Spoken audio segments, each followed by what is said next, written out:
या गोड दिवशी महामानव बिरसाजी मुंडा साहेब यांची जयंती आहे। या जयंतीनिमित्त तुम्हाला सर्वांना खूप खूप शुभेच्छा देतो। या महामानवाला विनम्र अभिवादन करतो। व्यासपीठावरील आदरणीय सुधीरजी ओझरे, गोविंदू शेठ, आमचे भाऊजी, ठाकूर काका, सर्वच सन्माननीय व्यासपीठ उपस्थित सर्व बंधू व भगिनींनो, सर्वांना माझा नमस्कार। भाऊबीज हे आपलं निमित्त होतं का कोविड काळामध्ये तुम्ही स्वतःचं कुटुंब बाजूला ठेवून अगदी तळ हाताच्या फोडासारखं तुम्ही समाजाची काळजी घेतली।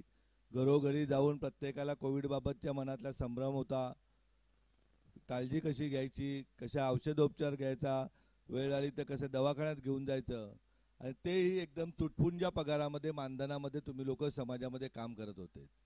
अशा वेळेस ज्यांना लाखो रुपये करोडो रुपये महिन्याला मिळत होते, व्यावसायिक राहू दे, मोठमोठ्या पदावर बसलेले अधिकारी राहू दे किंवा राजकारणी राहू दे, सर्वजण घरामध्ये आपले सुरक्षित होते आणि तुटपुंजा पगारामध्ये तुम्ही मानधनामध्ये तुम्ही घर फिरून प्रत्येकाला प्रत्येकाची समाजातील दीनदुबळ्याची काळजी करत होतात। आणि त्यावेळेस जिजाऊला वाटलं का आपल्याला अशा माणसाची गरज आहे की ज्यांनी आपला देश पुढे जाईल, ज्यांना समाजाची खरोखरच मनापासून सेवा करायची, आणि त्या दृष्टीने आपण भाऊबीजेचा कार्यक्रम सुरू केला। सुरू करता करता आज 4थं वर्ष आहे तायांनो। मागच्या वर्षी मी सांगितलं होतं का नातं हे आपलं एकदम घट्ट होणार आहे, नुसतं भाऊबीज आणि रक्षाबंधनासाठी नाही। तुमच्या छोट्या मोठ्या कुठल्याही अडचणी राहू दे, कितीतरी अनेक समस्या असतात वेळेवर आपल्या कुटुंबावरती किंवा समाजामध्ये तुम्ही फिरत असताना अनेक दुर्बल माणसं असतात का ज्यांच्याकडे उद्या उपचारासाठी पैसे नाहीत, आणि अशा वेळेस तुम्ही जिजाऊशी भावाला किंवा इथल्या तालुक्याच्या कुठल्याही प्रतिनिधीशी संपर्क केला तर त्या बांधवाला, त्या ताईला आपण वाचवण्याचं काम आपली जिजाऊ करते। त्याचबरोबर लहान मुलापासून पोटातल्या बाळापासून तर 100 वर्षाच्या आजोबापर्यंत प्रत्येकाला या जगण्याचा अधिकार आहे, आणि त्याला कुठलाही आजार झाला तर त्याची परिस्थिती नसेल तर जिजाऊ त्याच्याबरोबर एका कुटुंबाप्रमाणे असते। आणि तुम्ही समाजामध्ये फिरत असताना अशा प्रकारच्या रुग्ण कोणी आढळले तर तुम्ही तात्काळ संपर्क केला पाहिजे, आणि संपर्क करून आपल्याला आपला माणूस वाचवला पाहिजे। आज आपण पाहताय आपला जिल्हा विभाजन होऊन जवळजवळ 10 वर्ष होत आली, अद्यापर्यंत जिल्ह्याला जिल्हा रुग्णालय नाही। बाजूला सेलवासला गेले, वापीला गेले तर जसे काय आपण पाकिस्तानहून आल्यासारखे आपल्याकडे बघितलं जातं। मुंबईला आपण जाऊ शकत नाही कारण आपल्याकडे तेवढे पैसे नाही, सोयी सवलती नाही। तर तायांनो, आपल्या संस्थेचं आपलं स्वतःचं हॉस्पिटल आहे 130 खाटाचं, की जिथे NICU पासून डिलेव्हरीची व्यवस्था केलेली आहे। आज तलासरीच्या मला वाटतं 5-7 तायांच्या सिजर झालेलं आहे, व्यवस्था केलेली आहे। अगदी डायलिसिसपासून डोळ्याच्या ऑपरेशनपासून कॅन्सरपर्यंतच्या सर्व शस्त्रक्रिया या मोफत केल्या जातात। आपल्या कुटुंबाचा भाग असलेलं हॉस्पिटल आहे, त्यामुळे तिथे लाभ आपल्या लोकांनी घेतला पाहिजे। मला वाटतं या आठवड्यात आपल्याकडे रुग्णवाहिका येईल, डहाणूची रुग्णवाहिका आहे, तुम्ही फक्त संपर्क केला तरी आपल्याला आपला माणूस वाचवता येईल, त्याला जगण्याचा अधिकार आहे। त्याचबरोबर तायांनो, आज स्वातंत्र्याची 76वी साजरी करतोय आपण, मोठ्या डौलाने झेंडा फडकवला जातोय, परंतु आपण कुठे आहोत? आपण मुंबईपासून सीमेलगत असलेला आपला जिल्हा। आज शिक्षणाची किती प्रचंड दुरावस्था आहे, इतकं अज्ञान आपल्या देशामध्ये राज्यामध्ये आहे, जिल्ह्यामध्ये आहे का आपण विचारायची सोय नाही। तायांनो, जून महिन्यामध्ये जिल्हा परिषदेमध्ये आधीच 31% शिक्षक कमी असताना काही राजकीय मंडळींनी शिक्षकांकडनं पैसे घेऊन 470 शिक्षक आपल्या जिल्ह्यातून सोडायला लावले होते। त्यावेळेस अगदी ऑर्डर तयार झाल्या, कोणाला किती पैसे द्यायचे, कोणाला किती पैसे राहायचे, कुठल्या पक्षाला किती द्यायचे, अशा प्रकारचे परिस्थिती झाली। त्यावेळेस या जिल्ह्यामधल्या 300 शाळा या एकच शिक्षकी होणार होत्या आणि 200 शाळा या 0 शिक्षकी होणार होत्या। म्हणजे हजारो विद्यार्थ्यांचं शिक्षणाचं भवितव्य अंधारात ठेवून या प्रशासन आणि पदाधिकाऱ्यांनी शिक्षक सोडायला लावले होते।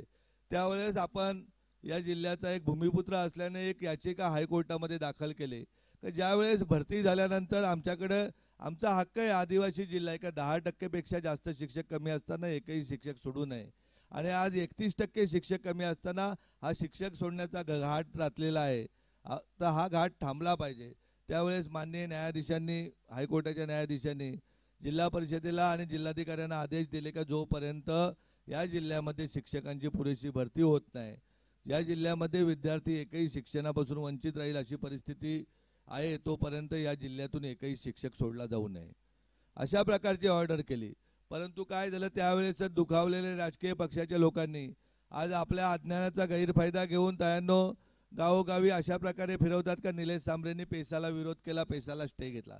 पेसाची याचिका ही सुप्रीम कोर्टात आहे आणि आपण या जिल्ह्यातील आपल्या जिल्हा परिषदेच्या शाळेतील विद्यार्थी शिकला पाहिजे आणि त्यालाही शिक्षणाचा हक्क आहे, त्या दृष्टीने याचिका टाकली होती. परंतु शिक्षण नसल्याने समाजामध्ये अनेक संभ्रम निर्माण होतात, अनेक आपल्या सुशिक्षितांनाही अंधारात ठेवलं जातं आणि काहीतरी गैरसमज करून तुमच्या आमच्यामध्ये दरी निर्माण करण्याचा प्रयत्न केला जातो.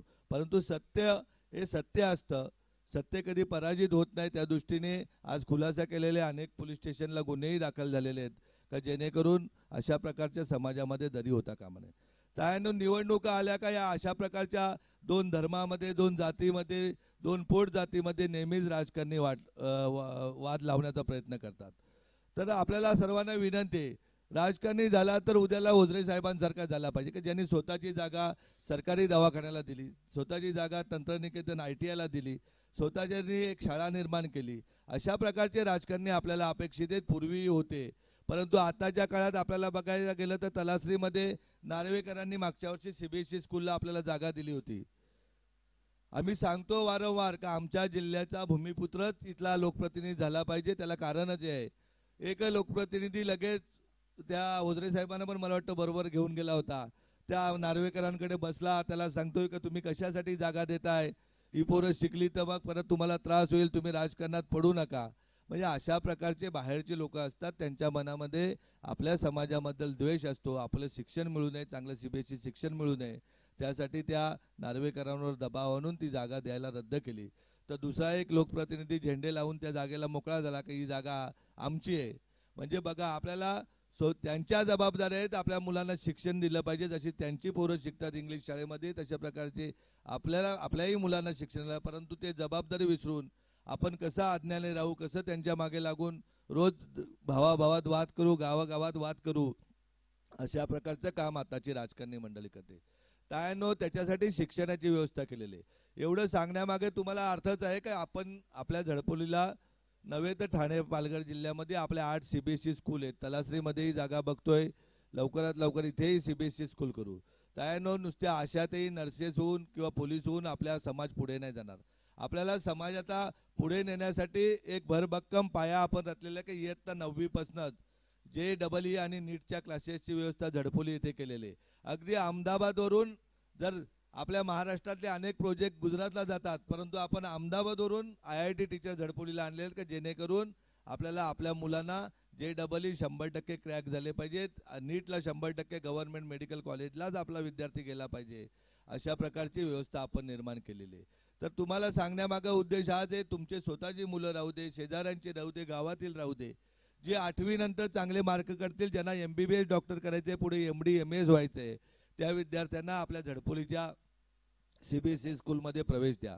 ज्यांना चांगलं पैसे पॅकेज मिळवण्यासाठी इंजिनिअरिंग करून IIT करायची आहे, त्यांना आपल्या झडपोलीच्या प्रांगणामध्ये तुम्ही CBSE स्कूल द्या. अगदी तुम्हाला सांगतो, घरच्यासारखीच मुलामुलींची तळहाताच्या फोडाप्रमाणे काळजी आपल्या झडपोलीला घेतली जाते. आपल्याकडं कलेक्टर आपल्याला बनवायचे, ते काय नुसते बोलून बोलाचा भात देऊन नाही, ते इयत्ता 9वी पासूनच आपण फाउंडेशन क्लासेस सुरू केलेले आहेत का जेणेकरून आम्हाला आदिवासी समाजाचा फायदा आहे, तो आम्हाला IAS साठी मिळवायचा आहे. का एक जिल्हाधिकारी झाला तर त्याच्या हाताखाली 50,000 कर्मचारी असतात का, कोणाच्या बापाची हिंमत लागली पाहिजे का आम्हाला फॉरेस्ट प्लॉट मिळवताना आम्ही मतं नाही दिली तर तुम्हाला फॉरेस्ट प्लॉट नाही मिळणार. जेव्हा अधिकारी आपला होईल तेव्हा आपल्या हक्काचा पाणी राहू दे, आपल्या हक्काची जमीन राहू दे, रोजगार राहू दे, शेती राहू दे, सर्व योजना आपल्या पायाशी धूळ खात पायदळी येतील, अशा प्रकारची व्यवस्था निर्माण होईल. त्यानं आपण बघतोय का न्यायव्यवस्थेमध्ये आज आपली लोक नाहीत. बऱ्या प्रमाणात आज आदिवासी बांधव किंवा स्थानिक बांधव वकिली करतायत, लॉ करतायत, परंतु आपल्याला आपले जजेस घडवण्यासाठी इयत्ता 9वी पासूनच आपण फाउंडेशन सुरू केलेले. आपण पैसे आले, आज आपण बघतोय का पैसे आले पण आपल्याकडे नियोजन नसल्यामुळे आपल्याला अडचणी येतात. त्यासाठी CA घडवण्याचं काम आपले जिजाऊ करते का इयत्ता 9वी पासूनच CAचा फाउंडेशन क्लासची व्यवस्था केली जाते. आपल्याला जगामध्ये जो डाग लागलेले का पालघर जिल्हा हा कुपोषणाचा जिल्हा आहे, हा डाग सर्व मिटवण्यासाठी शिक्षणाची गरज आहे आणि ते शिक्षण देण्याचं काम आपले जिजाऊ करते. मोखाड्यामध्ये 3 CBSE स्कूल आहेत, जव्हारमध्ये 2 आहेत, झडपोलीला 1 आहे, विक्रमगडला.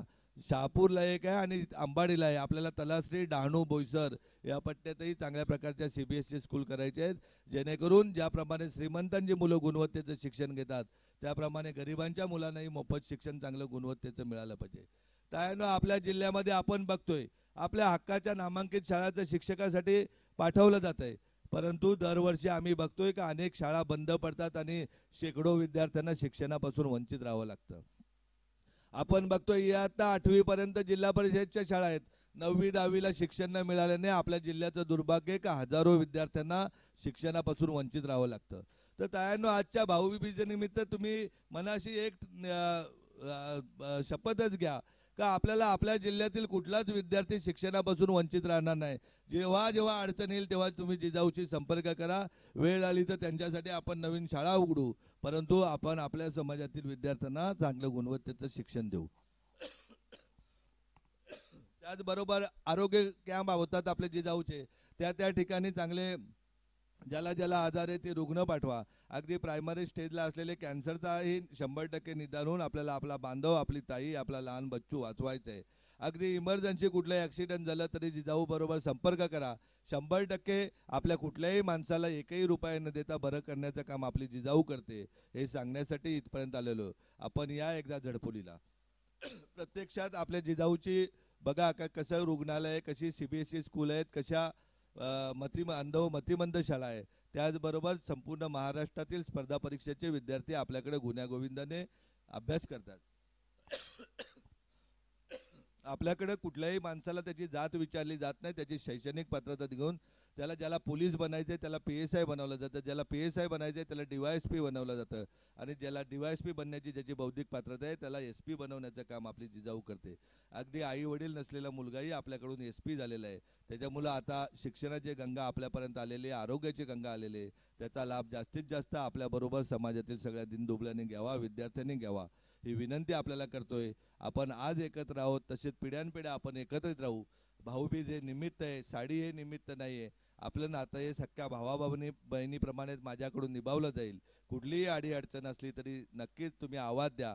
ज्या दिवशी तुम्ही आवाज द्याल त्या दिवशी दुसऱ्या मिनिटाला आपला भाऊ तुमच्या मदतीला असेल एवढा तुम्हाला शब्द देतो आणि थांबतो. जय हिंद, जय महाराष्ट्र.